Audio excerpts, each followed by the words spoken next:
30-minute drive, which would put us on a freeway where we would then drive to the Trade Mart, where the president was to attend a luncheon and make a speech by the Dallas citizens. As we turned down this moderate curve here, there was a loud shot. At first we thought it was a cherry bomb by some teenager. Then it was immediately followed by 2 and 3 more. Everybody sort of ducked, and there were people falling to the ground. We did not know who was shot. Ladies and men both were screaming.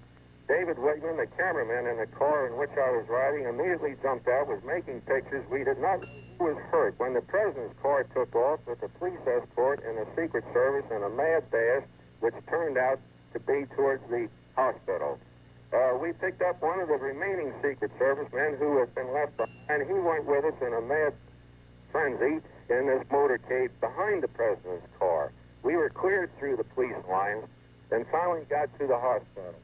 As we came down the final drive there behind the emergency entrance, we were told that we could not go any further, and we stayed outside and were kept informed by Malcolm Kilduff, the associate news secretary on the president's staff, of what was happening.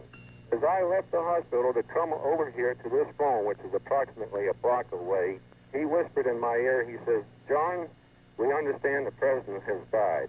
Since waiting here on the phone, they have made announcements that he has died." That was the recorded voice of John Hopen, an NBC sound man who was traveling with a television film unit in the presidential motorcade and who witnessed the assassination of President Kennedy.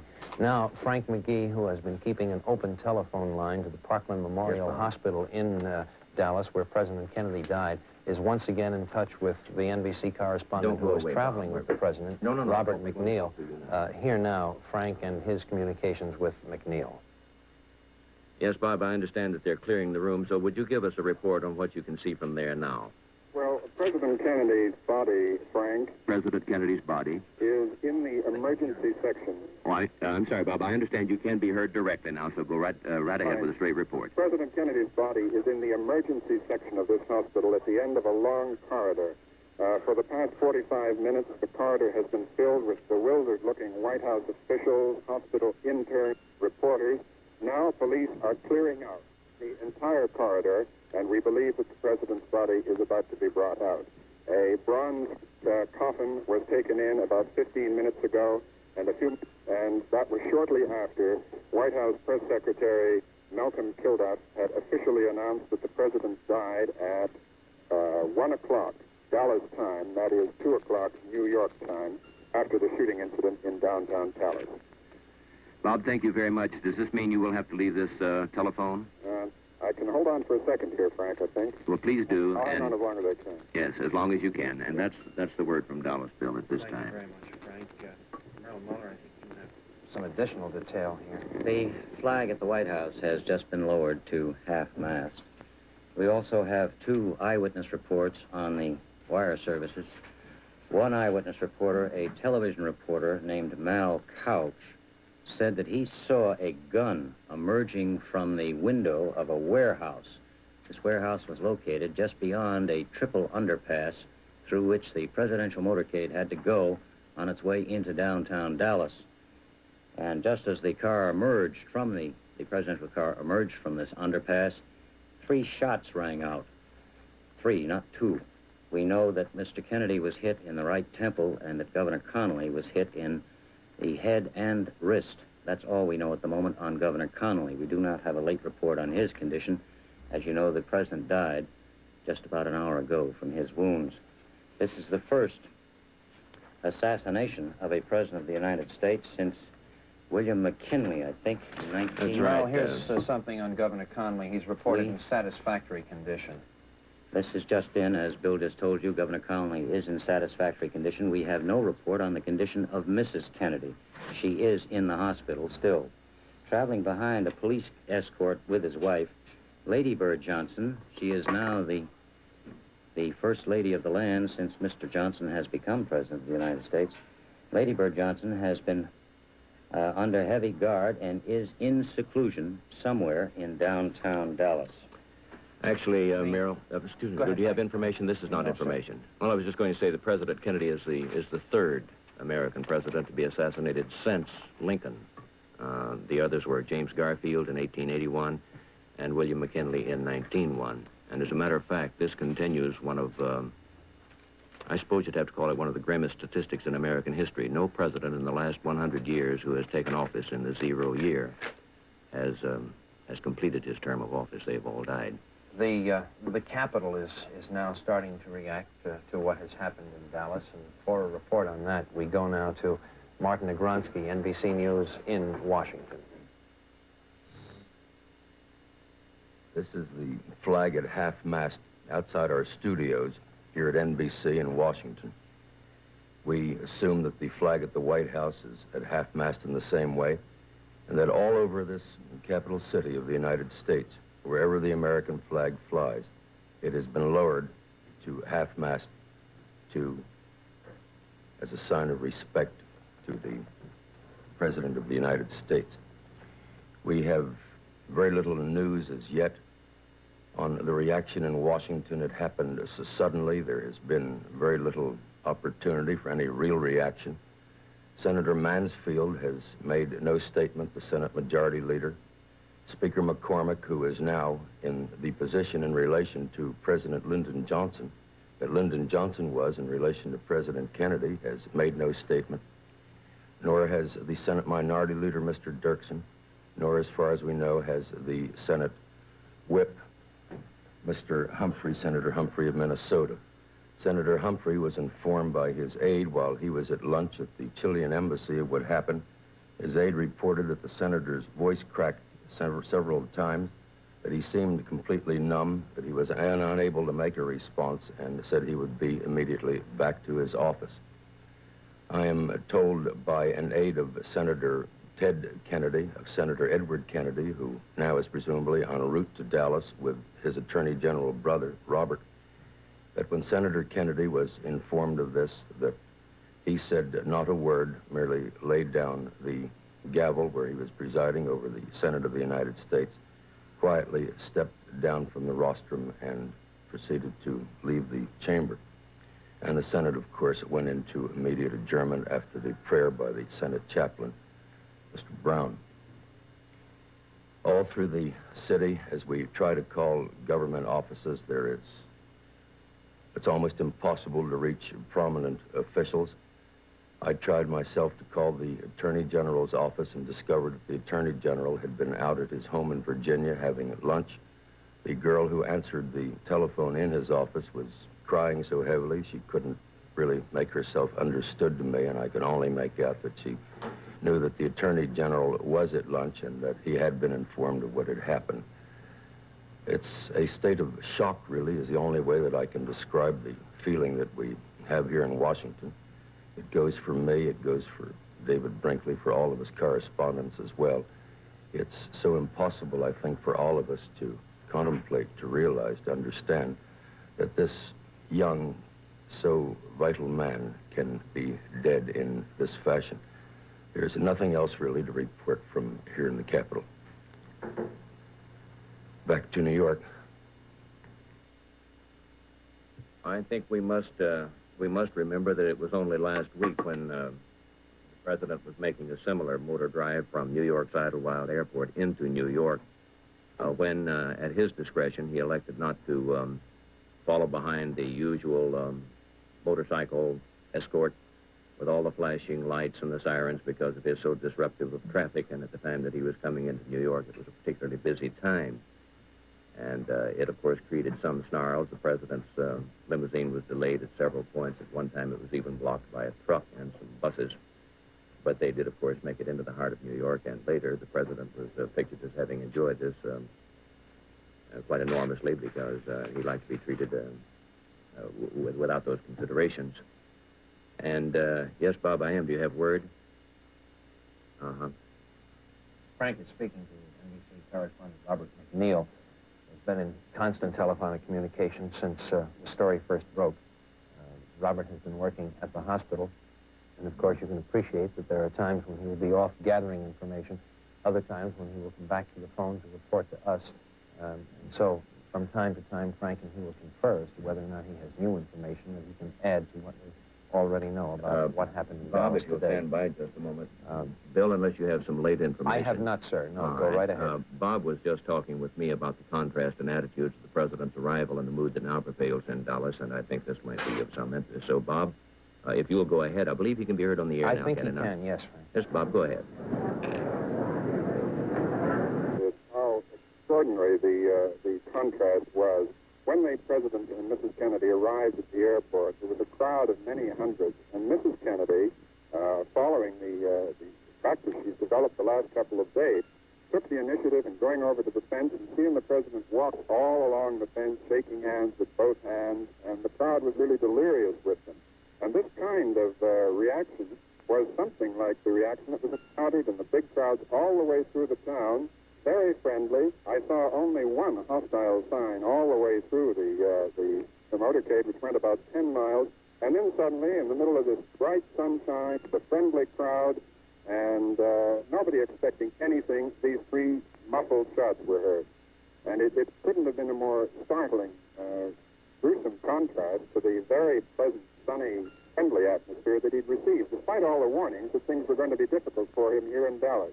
Why was that, Bob? Because of Adlai Stevenson's recent visit? Well, this had been the thing that made the police worried, and Dallas got such a bad name around the world after the attack on Stevenson that the authorities were determined that there would be no repetition of this. You remember the ambassador was, someone spat on him and someone hit him over the head with a poster. They mobilized a third of their entire city police force with extra paddy wagons around the corner and everything else, and put on a strong propaganda campaign in the newspapers and on the radio and TV stations to make sure that the name of Dallas was not dragged in the mud again by any unfavorable incident when the president came. And that is why it was such a contrast. What is the situation in the room where you are at the hospital now? Well, I'm in a little small waiting room where emergency patients wait to be taken into the operating rooms where they're treated.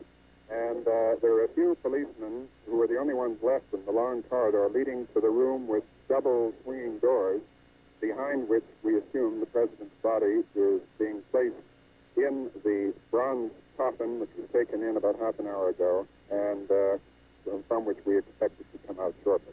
Bob, we have a still photograph here in the studio that has just moved, and it shows a man and a woman and what looks like two small children lying on the ground. I understand you saw these people. Yes, well, they were the first people I went to. I must have got there shortly before that picture was taken, when I jumped out of the press bus, and they, in common with many other people, were screaming and lying down in the grass to escape from the shooting. The minute the shooting sound started, the air was filled with the screams of women and children, sort of very feminine wailing filled the air, and everybody lay down on the sidewalks, on the grass, on the edge of the parkway, and I assume that the picture you're talking about is that, because nobody else I know was, besides Kennedy and Governor Connolly. We lost a part of that. You say, as far as you know, no one else. As far as I know, no one else was hit other than President Kennedy and Governor Connolly.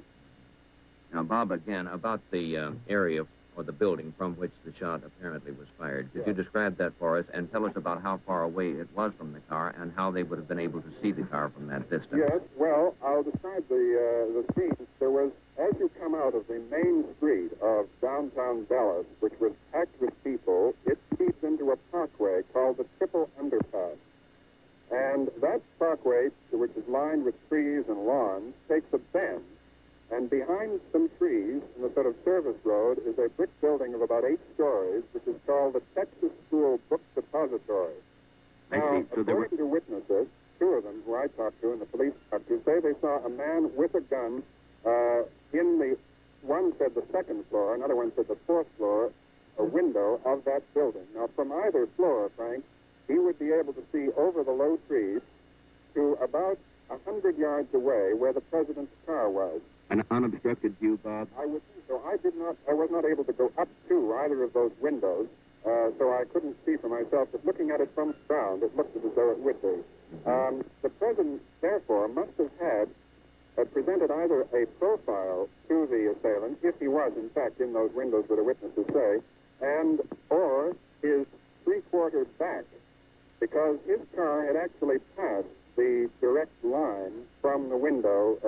You see, the way it went is the car would have approached the window head-on, then turned left and gone down a slight decline under the underpass. Just a moment, Frank. Yes, Bob.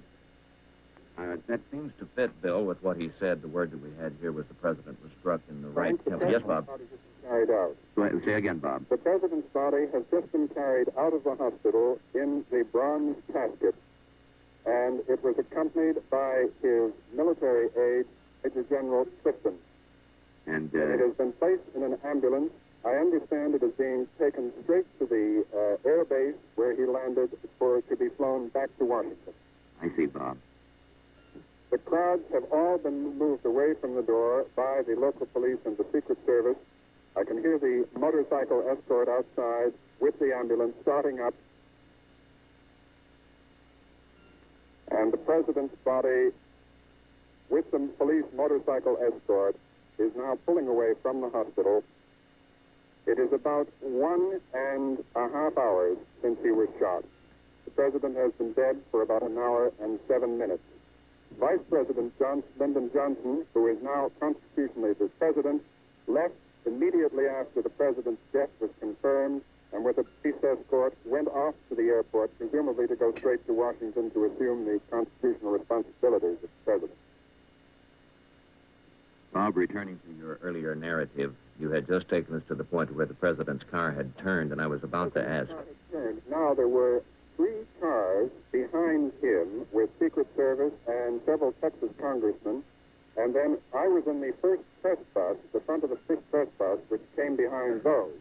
And just as we turned the corner, about 40 feet behind the president's car, I heard 3 shots. Now, Bob, was the president seated or standing at that The time? president was seated because there were very few people at that point. It was a thin crowd at that exact point. Most of the crowd had been concentrated a few hundred yards back. The president was seated, Mrs. Kennedy was seated, but when I heard shots, I saw people fall to the ground and was not looking for the moment at the president. The car immediately disappeared under the underpass and speeded up to go straight to the hospital. And I left the press box and went to this building from which the shots reportedly came. Mm-hmm. What sort of a building is it, Bob? Well, it is I told you the title. It's the Texas School Book Depository. It's a orangey brick building of about 8 floors, and it was showing an expanse to the street of maybe about 8 windows wide in the front. Well, Bob, from the point where they think the man with the gun might have been seen to where the president was actually felled, would it have been possible for him to have been struck by a bullet in the right temple? Well, I believe that if he was using a high-powered rifle with a telescopic sight, one policeman told me he understood it was a high-powered rifle. I don't know about the telescopic sight. I assume that from that distance it could be. I see. Could be.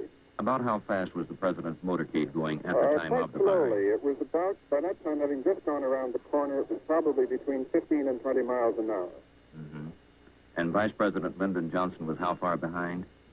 I'm not sure, Frank, which car. There was a jumble of congressmen in the car immediately behind, and I'm not sure which car Vice President Johnson was in. And then you say, of course, that the motorcade speeded up immediately and rushed toward the hospital. Disappeared under the underpass, and I had jumped out by that time and was running with the police. They thought the assailant had fled over some railroad tracks, and they chased him through what they thought was the assailant, through several trains, standing on the tracks, and I went with them, and therefore didn't see the president immediately as he went under the underpass. Well, did they apprehend this person they were chasing? No, they apprehended nobody at that time. They went back and started talking to witnesses on the scene. I see. Just a moment, Frank. Yes, Bob. Which car was There is also this that could be added. We have. Frank, I'm told that Vice President Johnson was in the car directly behind the president. I see. Now, Bob, from the point where the assassination occurred to the hospital is about how far in time and distance, would you Well, it's about 1.5 miles. I was able to commandeer a private car. Hold it, Bob. We have a little information here, please. We are now going to the United Nations, where I'm told delegates from the member nations are expressing their condolences to Ambassador Adlai Stevenson. So we switch now to the United Nations. I call now on the Secretary General. Mr. President, as Secretary General of the United Nations, Bob. I would like to express profound sorrow at this most tragic event and to be associated in the condolences to Mrs. Kennedy, to the members of the bereaved family, and to the government and people of the United States.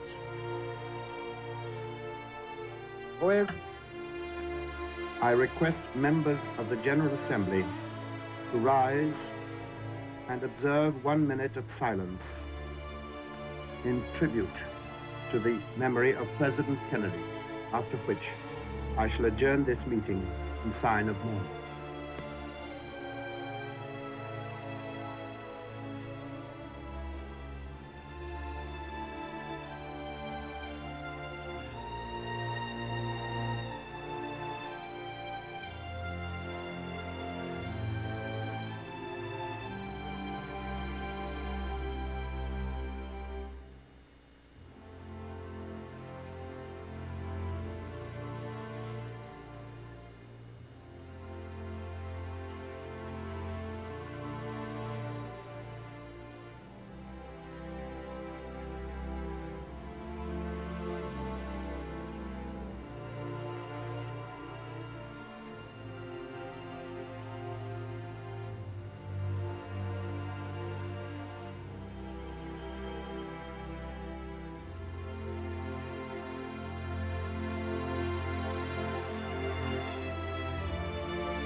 The meeting is adjourned.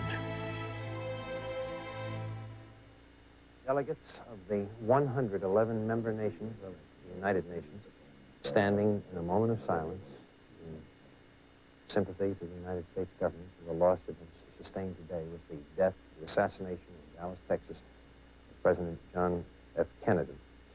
We have word that Mrs. Kennedy, who was riding in the car with her husband and Texas Governor John Connally at the time the shots were fired, Mrs. Kennedy at no time collapsed, at no time did she give way to hysteria, that she fell to the floor of the car where the president had slumped after the bullet struck him in the head and cradled his head in her lap, held him in her arms all the way to the hospital, and at no time gave way to hysteria, although there were reports of her shouting, "Oh no," at the time the president was hit by the sniper's bullet.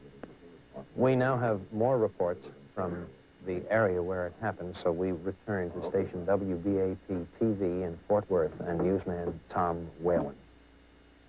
Here's an additional report on what you heard NBC correspondent Bob Abernathy describe a few minutes ago, the building in which the sniper had hidden. It's the Texas School Depository at the intersection of Elm and Houston Street in Dallas. Dallas Crime Laboratory Lieutenant J.C. Day went to the building a short time after the shooting took place, and he walked out with a British .303 rifle. The rifle has a telescopic sight. Now, the rifle was found on the 6th floor of the building near a corner window. Also, police searching that area found 3 empty .303 cartridge cases, also strapped with chicken, as if the person could have been there for some time. There were boxes of books, textbooks, and other school materials stacked up all around on 3 sides of a sniper's nest, as if he had been there for some time. There was a gun rest made of papers near the open window that commanded the site from which the sniper, by which the presidential motorcade passed when the president and Governor Connally was shot. We also have another eyewitness account, Charles Bren of Dallas, who was probably the last man to view the president from the street as the motorcade sped away. Here is Charles Bren's report. Jimmy?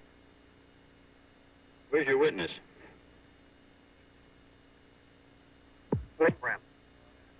You were a witness to the incident here. Yes, sir. Unfortunately, I was probably 15 to 20 feet away from the president when it happened. Tell us exactly what you saw, sir. He was coming down the street, and my 5-year-old boy and myself on the grass there on Palmer Street, and I asked Joe to wave to him, and Joe waved, and I waved in the... That's all right, sir. You waved. As he was waving back, the shot rang out, and he slumped down in the street, and his wife reached up toward him, and they was slumping down, and the second shot went off, and it just knocked him down from the seat. Two shots. Did you see the man who did this? No, sir, I did not see the man who did it. All I did was look in the man's face when he was shot there and saw that expression on his face and grabbed himself and slide. And the second one, whenever it went, I'm positive it had hit him. I hope it didn't, but I'm positive it had hit him, and he went all the way down in the car. Then they speeded up, and I didn't know what was going on, so I just grabbed the boy and fell on him and hoped that there wasn't a maniac around. I'm sorry. I can't help you more, but I won't forget. Yes. Thank you very much. As we said before, the sniper's nest has been found, and police have recovered a British .303 rifle with a telescopic sight. This is Tom Whalen reporting from Texas for NBC from WBAP-TV. Things can move this fast when you are dealing with a story of this magnitude, even while we were getting reports from Fort Worth, Dallas, on finding the sniper's nest and details of what was going on in that building from which the bullets were fired. We were handed another story here from Dallas, and Frank has that. Well, it's to the effect that a Secret Service agent and a Dallas policeman have been shot and killed some distance away from the area where President Kennedy was assassinated, and no other information was immediately available. There was an earlier report, Frank, from WBAP-TV that a Dallas policeman had been shot to death approximately 2 miles from the scene where the assassination of President Kennedy took place. This seems to be the same policeman, but that a Secret Service agent was killed in addition. Also, in the earlier reports, we were told that a car that was wanted in connection with the assassination of President Kennedy had been stopped in Fort Worth, and that a suspect had been picked up. And we have had no further word on that, no indication whether the police have or feel they have captured the person or persons who took part in this successful attempt on the life of President Kennedy. As NBC's Bob McNeil reported just a few moments ago, the president's body has been taken away from the hospital where he died after being assassinated, and it is the assumption that it is being taken to the airport where he had arrived just a short time earlier for his motorcade and planned speech in Dallas. The assumption is, and a great deal of what we're doing now is assumption. The assumption is that he will be taken by plane back to Washington where his body will lie in state. Mrs. Kennedy, at last report, was still in the hospital.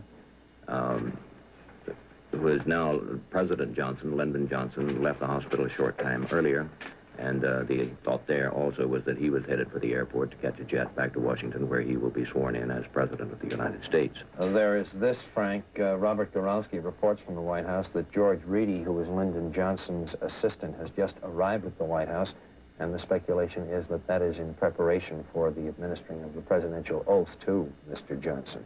Excuse me. Go ahead. I was just going to say that it always occurs as soon after the death of a president as possible. There is no particular protocol or formality for it. As far as we know, the vice president is contacted and informed of the passing of the president, if he does not already know, and is almost immediately sworn in.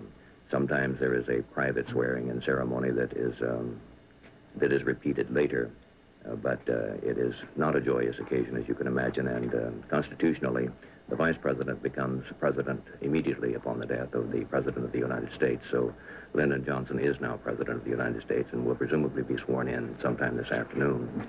There are reports, Frank, that the president's father and mother, Mr. and Mrs. Kennedy, were informed of the attack on their son at Hyannisport, Massachusetts, but there is no indication that we have yet that they know that they have in fact lost their son. There was an indication that when they were told he had been wounded, that his mother, Mrs. Rose Kennedy, was getting ready to fly to Dallas. Presumably those plans may change. Also, Governor John Connally of Texas, who was riding in the car with the late president and was wounded, it is reported that he is not out of the woods, but that his vital signs are good. He has been operated on for a gunshot wound in the chest. Doctor said that the governor of Texas has a good pulse. His respiration is satisfactory, although he is in much pain. Europe, as we might expect, has been deeply stunned, shocked, and no doubt amazed by what happened in Dallas today.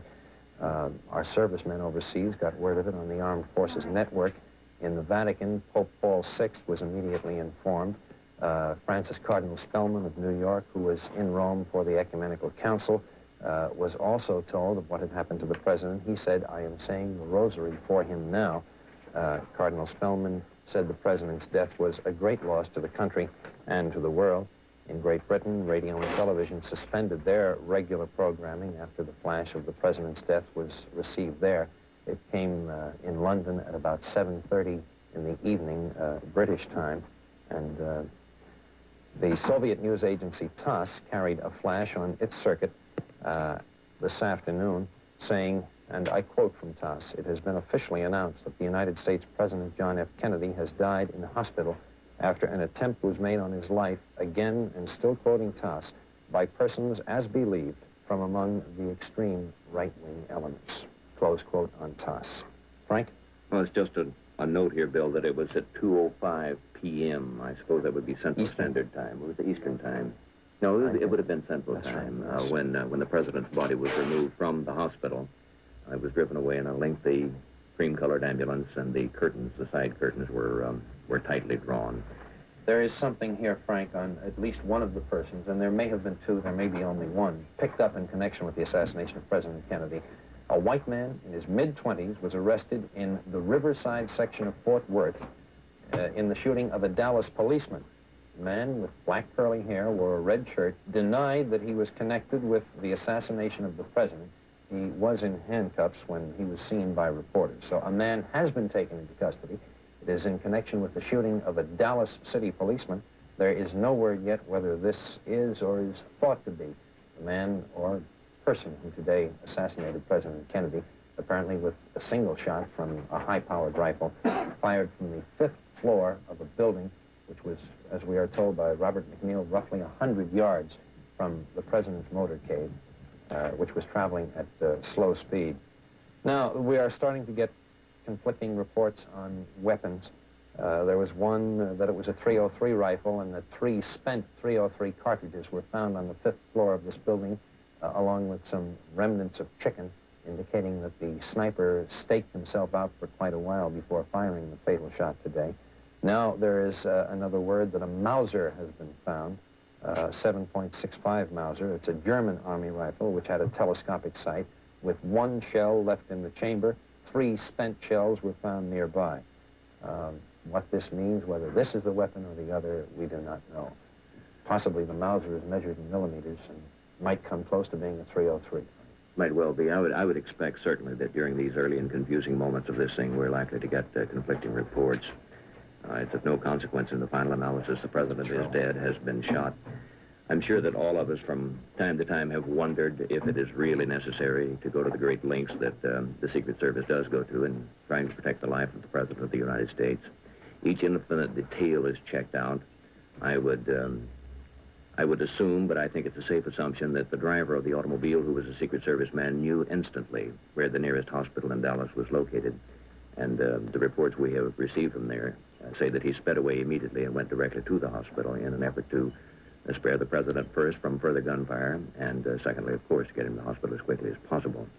But despite the inconvenience and the annoyance that is connected with the Secret Service effort to protect the life of the President of the United States, it still comes as a tremendous shock to us to realize that a thing like this can happen in our country, and with the precautions that are made.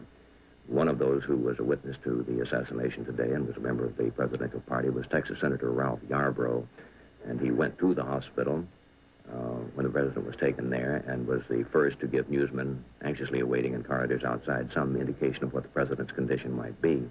This is a picture, I think, if we can get it here on our frame, of the Texas senator at the hospital as he came out and tried to talk with the newsmen. Everyone was shocked and broken up, and he quite obviously is under some stress and strain, appears to be in tears. Texas Senator Ralph Yarborough. Frank, in speaking of precautions taken in presidential motorcades of security, the attempts to protect them from any possible attack, I have ridden in those motorcades, and you have too, and I'm sure you realize that total protection is just completely impossible. As they realize this, well, if one stops and thinks, here you have a distance of maybe 15 or 20 miles, and the person that you're trying to protect is in an open automobile. Quite frequently, he is standing and waving. The distance from his arrival point to his destination, as I say, could be 15 miles. You can have